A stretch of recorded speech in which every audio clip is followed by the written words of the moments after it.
Hey my friend, so I have an interesting video for you today, and if you watch it till the end, I promise you'll at least come away with a new perspective on this topic, because it does touch on a lot of different areas, at least in how I looked at it and how I'm going to attempt to break it down. Those areas are the power of story, what goes into a story setting, business models, as well as gambling. Now, the idea for this video came after reading this book, Influencer, The Power to Change Anything. One of the ideas discussed in it is how the environment influences us, namely through proximity, which is proximity. There are other ways as well, like how other people can influence us, the groups we're in, social pressure like that, also just what we watch on a day-to-day basis, and all kinds of things, even the minute, simple things. Again, environment isn't one we often think about, but with proximity, it can drastically change things. For example, you are more likely to form a connection with someone if you are close by them on a day-to-day basis. So you see them each and every day, so you start to feel connected to them. You know them. Like you could be apartment neighbors or roommates, I guess, but that's besides the point. But also like co-workers in this cubicles next to each other. It's like then you will talk to each other. You will see each other. Whereas people who are on other sides of the world may find it a lot harder to actually find and build that connection with someone, even though technology does make it possible or easier in a sense. But again, if you were like a few hundred years ago, you would first have to know that person exists, know how to reach or to address the letter to reach them, and then wait months for a response back. Now you can just find someone, text them, and maybe in a few minutes you'll get a response back. Sometimes quicker, but again, quality communication sometimes. Essentially, the spaces we are in affect us, and they can even be used to tell stories. Even take the layout of an office, for example. You may have someone who has this big, imposing desk that just kind of is this wall to whoever comes in. So you are basically put at a distance from the person behind the desk. Whereas if you shift the desk or even make it smaller so there's less of a barrier to whoever's coming in, who they're talking to, then that person is then more approachable. And even how you would reach that office can make a huge difference. Are they like right next to the workers, or do you have to go up an elevator, go down a set of stairs, walk through this long hallway to reach it? So it's just kind of all these different things that can reinforce themes that you're telling a story with or that are set in place. And another kind of topic I would think of in regards to place is the third place, with home being the first place and the second place being work that we often spend our time. There can be this third place, like a church, a community center, a tavern, whatever you would want to have, where the community just naturally gathers. And by bringing in close proximity day after day, they form connections with each other and build a stronger community. But the idea I really want to talk about today is about gambling being made cozy. And one of the examples used in this book is about Bill Friedman, who has studied the environment's effects on human behavior, particularly in regards to casinos. Yet there are many Las Vegas hotels that actually ignore his advice. What Friedman found after watching hours of videos was that people don't really enjoy just sitting in front of a machine putting in coins for hours on end. They actually enjoy being around people.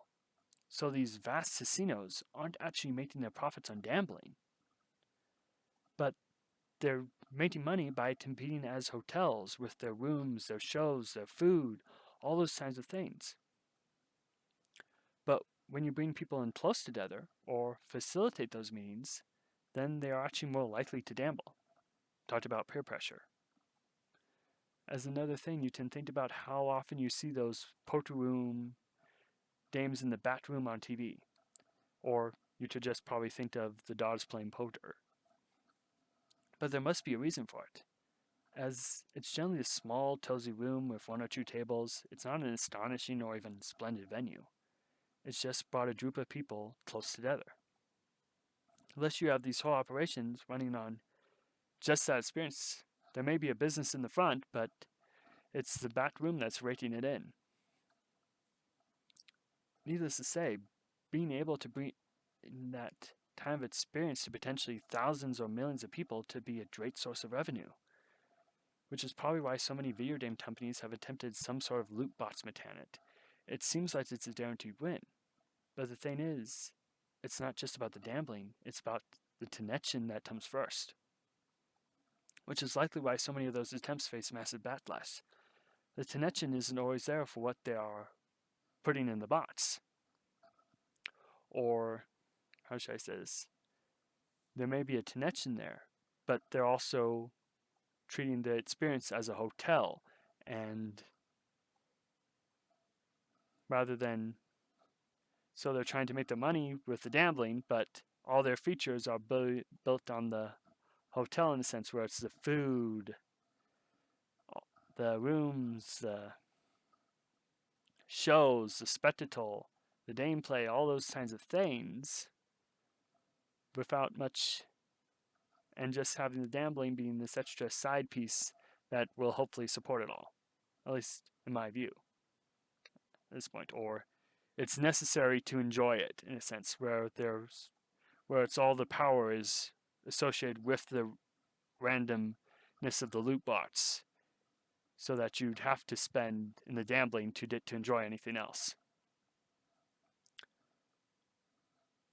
But now we will get into gachas, which is taken from the gacha power machines in Japan. And if you remember those bubblegum dispensers, you probably have a pretty good idea of what they are. And it wasn't just bubblegum, but also like candy or toys. I remember these little plastic aliens I used to get from them. And another thing I think of them is as almost like digital versions of like the baseball card pats, or the miniature boosters I would get when I was playing certain games, where you would just open it up and you did random stuff, but you were guaranteed to get a certain number of things, but it was still random what you got. And what I think sets gachas apart from the typical loot box games is that there's a focus on the character and their interactions with you or whatever stand-in insert main character is being used in the game. Essentially, the model is based on connection. So while you do have people who will pull for the most effective tools available, otherwise known as the meta, no association with Facebook, and the whole goal is to pretty much flex on whatever content or other people are playing the game, you also have a few people who will just pull for these characters because they like and feel connected to the characters. So you have people spending hundreds of dollars for basically a JPEG on their phone. Which I guess may be where some people got the idea for NFTs, although the typical gacha character is better looking than most of those, at least in my opinion. And also, many people are basically physically attached to their phones already, so proximity is certainly a factor as well. I mean, I just think of when I'm walking around the lake and watching people, and it's like, people are just staring at their phones, and it's like, really? I mean, maybe if you were switching if you use it, but it's like, they're just focused on their phones. Which then they could be texting with someone, but it's like nature. But that's just me. And again, this whole system is based on connection, not necessarily rarity or uniqueness, or even power. So they can then sell equipment to potentially make the character more effective, or even outfits so the characters just look better or different. I mean, beach outfits are probably popular in these games for a reason. One company I think that has kind of mastered this in a way is HoYoverse. And I mean, just looked at how well Genshin Impact has done for them. And it's not even about the power of these characters. I mean, some of their latest characters have actually been worse than characters that they put out when the game first launched. And now they also have Hontai Impact and now Hontai Star Rail as well, which are following similar models. I mean, they may be different in power tree, but again, it's all focused on lighting the characters and connecting with them, so that the wallets then open up. They also do it with a fair amount of quality and extras, so they may also be doing decent hotels with the casino, but it's not just a fly-by-night thing they are doing. And again, there are lots of different ones that do this and can actually last a long time, whereas others can just be like, okay, we're cashing on nostalgia, go for like a year and then shut down because we're just giving people cards of the characters they know. And then another company I also think is probably going to be doing the same model really well as Turo Games with their Punishing J Raven they have out now, and also Wuthering Waves that's coming out in the near future. And it kind of actually made sense that they're doing that way because I think they're actually former Hoyoverse employees, but it's just kind of interesting to think about just the difference in how they do it because then the connection is there, which I think is why Gachas to make gambling cozy. But now I want to hear from you. Did I fulfill my promise and share a new perspective with you? Or are you wondering why I would even bring up this topic at all? Let me know in the comments below. Anyway, I'm Jonah. You've been watching Lions Rain Media, where we celebrate storytelling and where we learn from all the different ways of telling them. Talk to you later, and have a great rest of your day.